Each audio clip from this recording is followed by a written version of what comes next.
A 4-year-old orphan boy is beaten by a cop in the middle of the street, but a billionaire saw everything and did something that shocked everyone.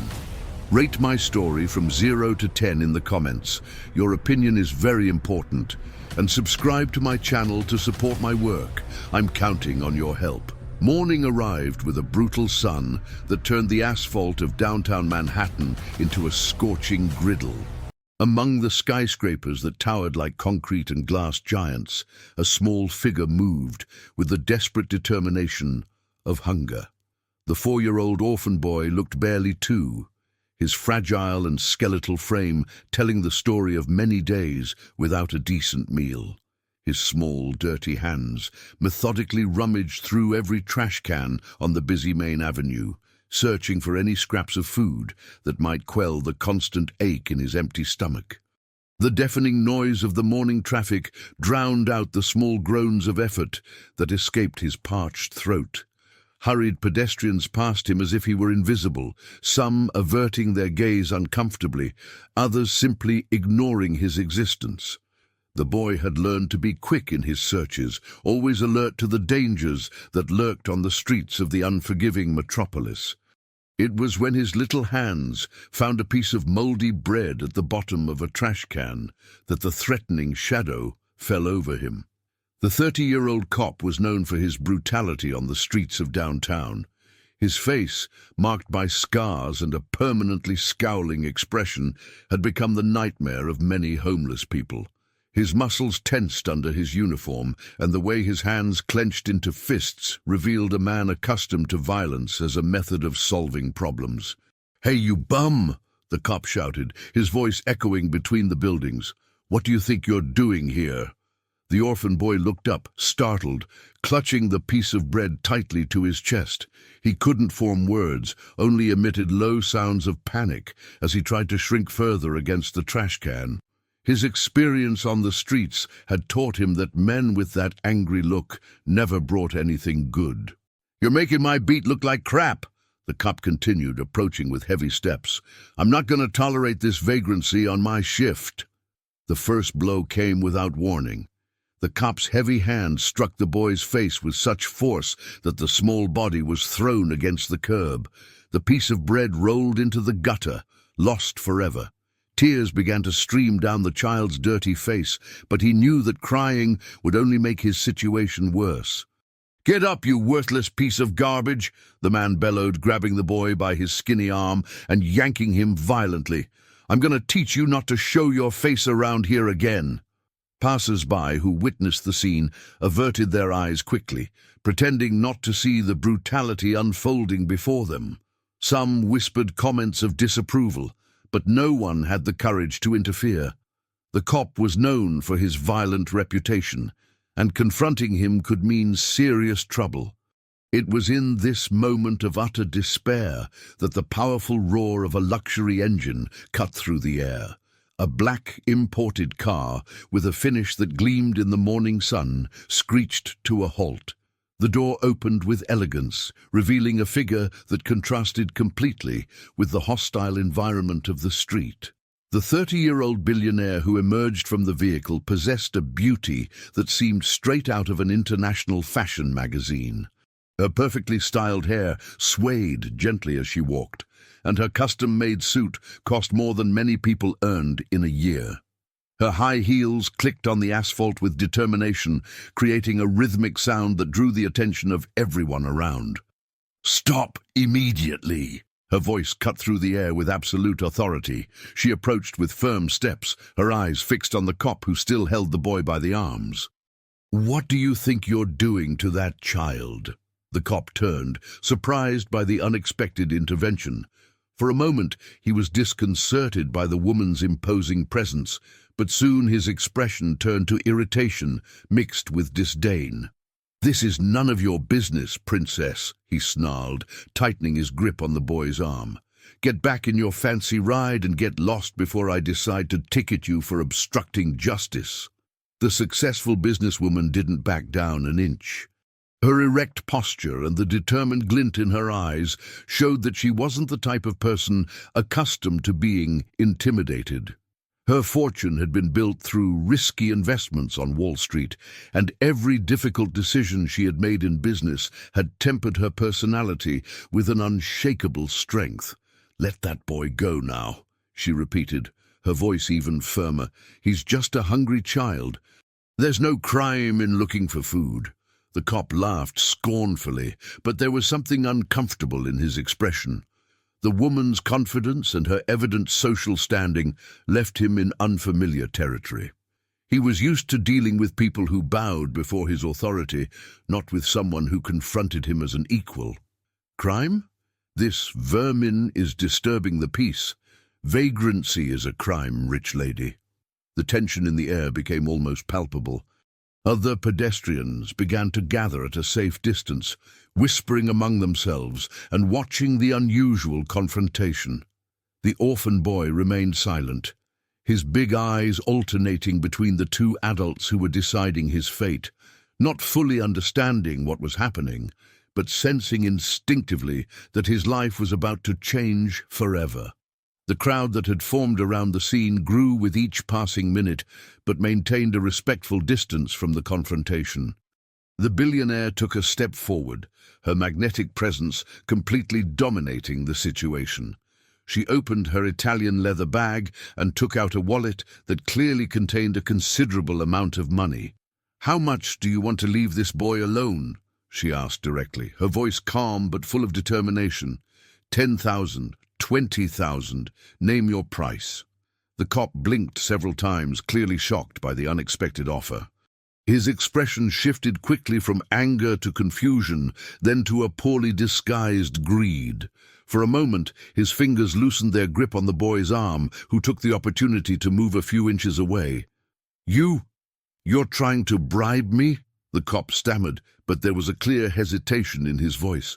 His eyes couldn't stray from the open wallet, where high-denomination bills were clearly visible. "It's not a bribe," the businesswoman replied coldly. "It's compensation for your services to the city. Surely you deserve a gratuity for keeping our streets safe." The man looked nervously around, realizing that dozens of eyes were fixed on him.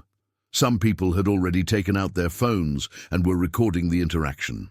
His position as an authority was being publicly questioned, and that made him deeply uncomfortable. "Listen here, lady," he began, trying to regain his lost authority. "This isn't about money. It's about upholding the law. This kid can't be wandering the streets like this." The powerful woman studied the cop's face carefully, her years of experience in complex negotiations allowing her to read between the lines. There was something deeper going on there, something that simple money wouldn't solve. The way he avoided her direct gaze, how his hands trembled slightly, suggested that there were external pressures influencing his actions. "Then explain it to me," she said, putting the wallet away but maintaining an open posture. "Why is it so important for you to harass a hungry child? Surely there are real criminals who deserve more of your attention." The cop swallowed hard, his face turning red with frustration. "You don't understand how things work here. I have orders. I have to meet a daily quota of urban cleanup. If I don't bring results, I'm the one who gets hurt." The revelation fell like a bomb on the conversation. The billionaire's eyes widened, finally understanding the real dimension of the situation. It wasn't just about a cruel cop harassing an innocent child, but about a corrupt system that turned vulnerable human beings into numbers in bureaucratic reports. "Urban cleanup quota?" she repeated, her voice laden with growing indignation. "You're talking about people." "About children! I know that!" the cop exploded, his mask of authority finally crumbling completely. "You think I like doing this? But if I don't follow my superior's orders, he'll transfer me to the worst precinct in the city, or worse, kick me off the force. I have a family to support." The orphan boy, who had been completely silent until then, began to tremble uncontrollably. His eyes filled with tears, and small sobs escaped his parched throat. The intensity of the discussion and the raised voices were awakening traumatic memories that he preferred to keep buried deep in his fragile mind. The businesswoman immediately noticed the child's state and knelt beside him, completely ignoring the fact that her expensive suit was touching the dirty sidewalk. "It's okay," she whispered softly, extending her hand slowly. "No one's gonna hurt you anymore." The boy recoiled instinctively, but there was something different in this woman's voice. It wasn't the rough harshness of the cop or the cold indifference of the passers-by.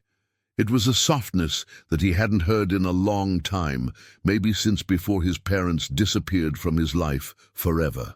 "Look," said the cop, his voice now lower and more desperate, "if you really want to help the kid, do it away from here. I need to get back to the precinct with something, or my supervisor is going to want to know why I came back empty-handed." The billionaire stood up slowly, an idea beginning to form in her brilliant mind. She had built her financial empire by solving complex problems that others considered impossible. Her ability to find innovative solutions had earned her a considerable fortune through strategic investments, and now she saw an opportunity to apply those same skills in a completely different context. "What if I talk to your supervisor?" she suggested, pulling a gold business card from her bag. "I'm the CEO of an investment firm. Maybe we can find a way to redirect these quotas to something more productive." The cop took the card with trembling fingers, reading the name of the company and the woman's impressive titles. His eyes widened when he realized that he was talking to someone whose net worth probably exceeded the annual budget of the entire precinct. You'd really do that?" he asked, his voice laden with a mixture of hope and disbelief. "I would, and I will," she replied with absolute conviction. "But first things first, this boy is coming with me, today." The cop looked at the orphan boy, then at the crowd still watching, and finally back at the determined businesswoman. Slowly, he nodded, knowing that he had completely lost control of the situation. "All right," he muttered, "but if this goes wrong for me—" "It won't," the billionaire interrupted, already heading towards the boy. "You have my word." She knelt again beside the child, speaking in a low and comforting tone. "Would you like to come with me? I have a big house with food and a safe place to sleep." The boy looked at her with huge, distrustful eyes, but also with a desperate longing. He had spent so long alone on the cruel streets that he had almost forgotten what it was like to have someone offer genuine care. Slowly, very slowly, he extended one of his small, dirty hands towards hers. The touch was like an electric shock for both of them. For the billionaire, it was the moment she realized that her life had taken a completely unexpected turn. For the orphan boy, it was the first time in months that he had felt something like hope. As she helped him to his feet and gently guided him towards the luxury car, neither of them could imagine that this would be just the first of many trials that awaited them.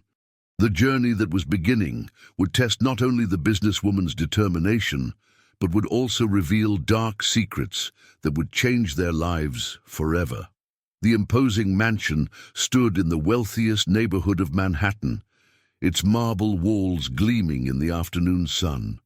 The electronic gate opened silently, revealing a meticulously manicured garden where every shrub seemed to have been positioned by an artist. The orphan boy pressed his face against the car window, his eyes wide with such opulence. He had never imagined that places like this existed outside of dreams. The billionaire watched his reactions in the rearview mirror, feeling a mixture of satisfaction and apprehension. Her fortune, accumulated through savvy investments in tech stocks and a few risky bets on cryptocurrency during the market boom, had afforded her every luxury imaginable. But now, for the first time, she wondered if all that money would be enough to heal the invisible wounds she saw in the child's eyes. "We're here," she said softly, turning off the engine. "This is your new home." The boy didn't answer, just continued to observe everything, with an expression of total disbelief. When he got out of the vehicle, his legs trembled slightly, as if the polished marble floor was something too sacred for his bare feet to touch. The main door of the residence opened before they even reached it.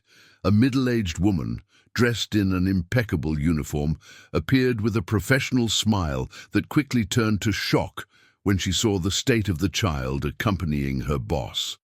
"Madam," began the housekeeper, trying to maintain her composure, "I wasn't expecting visitors." "This isn't a visit," the businesswoman interrupted, placing a protective hand on the boy's shoulder. This is my new son. Prepare the guest room next to the little one's room and call the family doctor. He needs immediate care." The housekeeper blinked several times, clearly processing the surprising information. In her 15 years working for that family, she had never witnessed such an impulsive decision from her boss, known for her meticulous planning in every aspect of life. It was then that a small figure appeared at the top of the marble staircase. The billionaire's 4-year-old adopted daughter descended the steps with the natural elegance of someone who had grown up surrounded by luxury. Her blonde hair was perfectly styled, and her pink dress cost more than many families spent on clothes in an entire year. "Mommy," she called with her crystal-clear voice, "who is this boy?" The businesswoman felt her heart clench as she saw the two children watching each other. Her adopted daughter had come into her life 3 years earlier, in very different circumstances, through a legal and carefully planned adoption. Now, suddenly, she was introducing another element into the family dynamic, without any preparation. "This is your new little brother," she explained, trying to maintain a cheerful tone. "He's going to live with us starting today." The girl descended a few more steps, her blue eyes intensely studying the newcomer. There was something in the way she watched him that made the billionaire feel a shiver of concern. The child's expression wasn't one of curiosity or excitement, but of something much darker. "He's very dirty," the girl observed with a surprising coldness for her age, "and he smells bad." "That doesn't matter," the mother replied firmly. "A bath and clean clothes will fix that. The important thing is that he needs our help." The orphan boy, who had remained silent until then, began to back away towards the door. The subtle but palpable hostility of the girl made him deeply uncomfortable. His survival instincts, honed by months on the streets, picked up signs of danger even when he couldn't fully understand them. The billionaire noticed his hesitation and knelt beside him. "It's okay," she whispered. "I know it's a lot to process, but you're safe here. No one's going to hurt you." But when she looked up at her adopted daughter, she saw something that made her question her own words.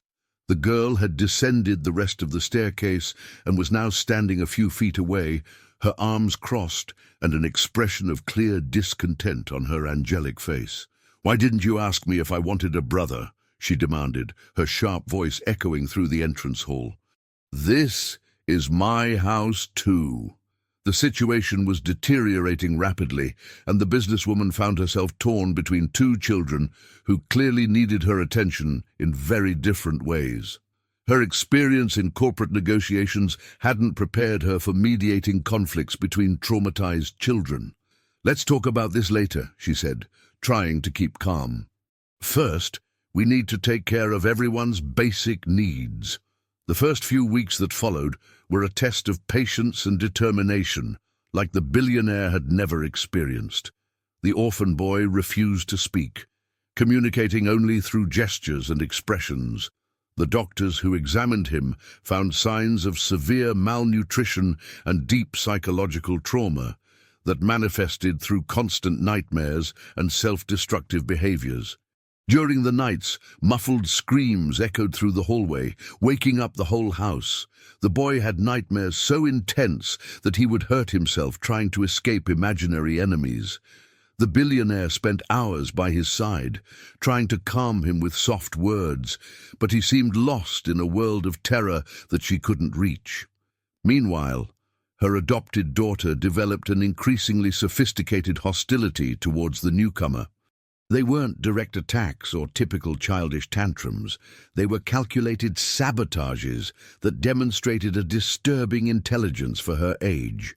She deliberately scattered her toys around the boy's room, then complained that he was messing up her things. She accidentally spilled food on his new clothes, forcing him to wear dirty clothes. small acts of cruelty disguised as childhood accidents.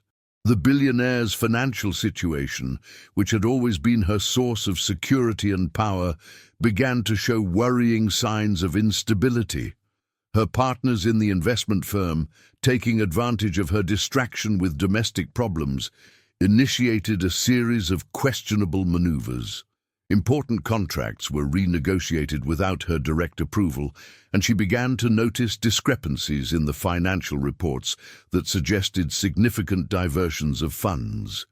During a particularly tense meeting at the office, 3 weeks after bringing the boy home, she discovered that nearly $200,000 had simply disappeared from the company's investment funds. When she confronted her partners, they presented documents that supposedly authorized the transactions, documents that she didn't remember signing. "You've been very distracted lately," said one of the partners with a cold smile. "Maybe it's time to reconsider your priorities. Business demands full attention." The threat was clear. They knew of her current vulnerability and were willing to exploit it. The businesswoman realized that she had severely underestimated the ambition of her business partners, and now she was paying a heavy price for her naivete. Upon returning home that night, she found a scene that left her even more disturbed. The orphan boy was huddled in a corner of the kitchen, surrounded by shards of an expensive vase that had accidentally broken. Her adopted daughter was standing across the kitchen, crocodile tears streaming down her face as she explained to the housekeeper how her little brother had made a terrible mess. "He threw the vase on the floor," the girl sobbed dramatically. "I tried to stop him, but he wouldn't listen to me." The orphan boy looked at the billionaire with eyes full of despair, trying to communicate his innocence through frantic gestures. But without words to defend himself, he seemed even more guilty in the eyes of those who didn't know the real situation. The businesswoman looked at the two children, one crying convincingly, the other in terrified silence, and realized that there was much more going on in her own home than she imagined. The feeling of losing control of her life, both professionally and personally, hit her with full force. The following months brought a sequence of events that tested the limits of the billionaire's endurance. Her financial holdings, which had previously generated consistent dividends and sustained her luxurious lifestyle, began to show alarming losses. The stock market, where she had built much of her wealth, suffered unexpected volatility that her partners ruthlessly exploited to transfer valuable assets to personal accounts. The situation was further complicated when the corrupt cop, driven by the public humiliation he had suffered that fateful day on the avenue, began to appear in the vicinity of the property. His visits weren't official. He simply parked across the street and watched the house for hours, creating an atmosphere of constant threat that left the entire family in a state of permanent alert. During a particularly tense morning, the businesswoman discovered that he had approached the housekeeper when she went out to do some grocery shopping. The man had asked specific questions about the routine of the house, times of entry and exit, and especially about the orphan boy. The housekeeper, frightened by the intimidating approach, reported that he had mentioned outstanding issues that needed to be resolved properly. Forced to hire private security to protect her family, the billionaire saw her monthly expenses skyrocket to unsustainable levels. The security professionals cost more per month than she used to spend in an entire year, consuming precious resources at a time when her revenue was drastically reduced due to the maneuvers of her dishonest partners. The orphan boy, in turn, remained in his disturbing silence, communicating only through expressive glances and hesitant gestures. The child therapists that the businesswoman hired tried various approaches to break the psychological barrier that the boy had built, but he seemed lost in an internal world where words were too dangerous to be spoken. His nightmares continued intense and frequent. Some nights he would wake up screaming and running through the hallway as if he were fleeing from invisible pursuers. On other occasions, the billionaire would find him huddled in the closet of his room, trembling uncontrollably and staring into nothingness with absolute terror. The medications prescribed by the doctors helped only superficially, without touching the core of the trauma that consumed him. The adopted daughter, realizing her mother's growing concern for the boy, intensified her tactics of sabotage. She developed a frightening ability to create situations where the boy appeared as guilty, always ensuring that there were witnesses to her versions of events. When the housekeeper found broken objects, there was always a plausible explanation that placed the orphan boy as responsible. One especially disturbing afternoon, the businesswoman arrived home and found her daughter crying inconsolably in the garden. The girl claimed that her little brother had pushed her off the swing, causing a scratch on her knee. The orphan boy was standing a few feet away, his eyes full of confusion and despair, trying to communicate through frantic gestures that he had done nothing. "He's getting violent, Mommy," sobbed the girl, hugging her mother with calculated force. "I'm scared of him. He looks at me in a strange way when you're not around." The billionaire found herself in an impossible position. On one side, she had a daughter she had known for 3 years, articulate and convincing in her accusations. On the other, a traumatized boy who couldn't defend himself verbally. Her experience in business risk analysis had taught her to rely on concrete evidence, but in the domestic environment, that evidence was always ambiguous and emotionally charged. The financial situation deteriorated rapidly.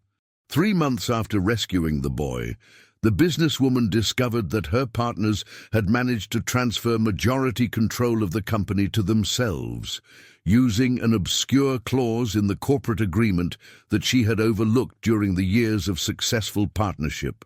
Her assets, which had previously amounted to millions in net worth, were now being systematically drained through restructurings and administrative adjustments.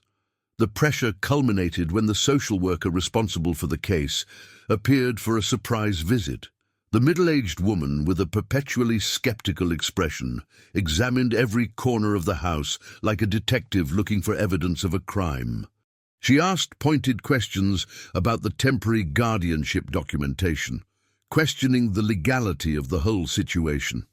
"Madam," said the social worker in an official tone, "there are significant irregularities in this process.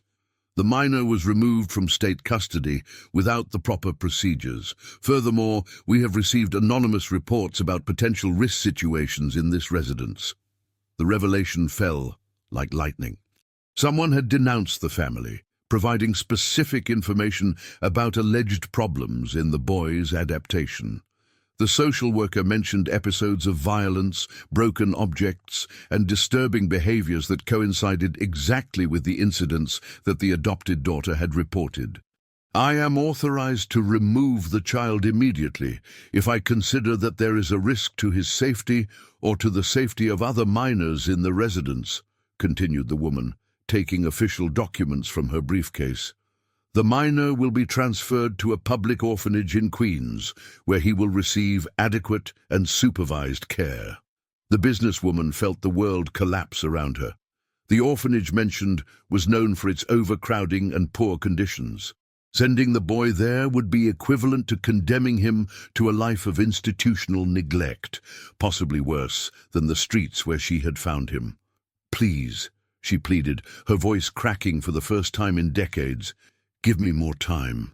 I can resolve these issues. He just needs more time to adjust." The social worker looked at her with a mixture of skepticism and something that could be interpreted as pity. "You have 72 hours to regularize all the documentation and demonstrate that you can provide a stable environment. Otherwise, the minor will be removed from the residence." That night, as the billionaire walked through the silent hallways of her mansion, she reflected on how her life had completely transformed in such a short time. Her fortune, built through years of hard work and calculated decisions, was being destroyed by people she had trusted.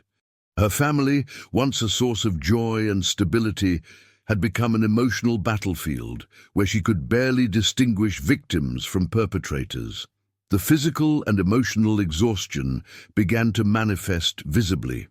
She lost more than 20 pounds in a few weeks. Her expensive clothes now seemed too big on her diminished body. Insomnia became her constant companion, and the mirrors of the house reflected a woman she barely recognized. Sunken eyes, pale skin, and an expression of despair that contrasted drastically with the unwavering confidence that had once defined her personality.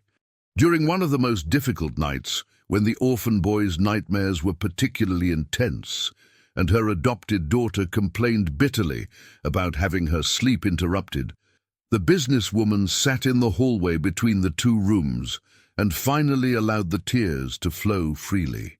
For the first time in her adult life, she felt completely lost, not knowing how to resolve a situation that seemed to be deteriorating independently of her efforts. It was then that she heard a sound that made her freeze completely. From the orphan boy's room came a whisper almost inaudible, the first words he had spoken since arriving at her house. Words that would reveal secrets capable of changing everything she thought she knew about that fateful day on the main avenue.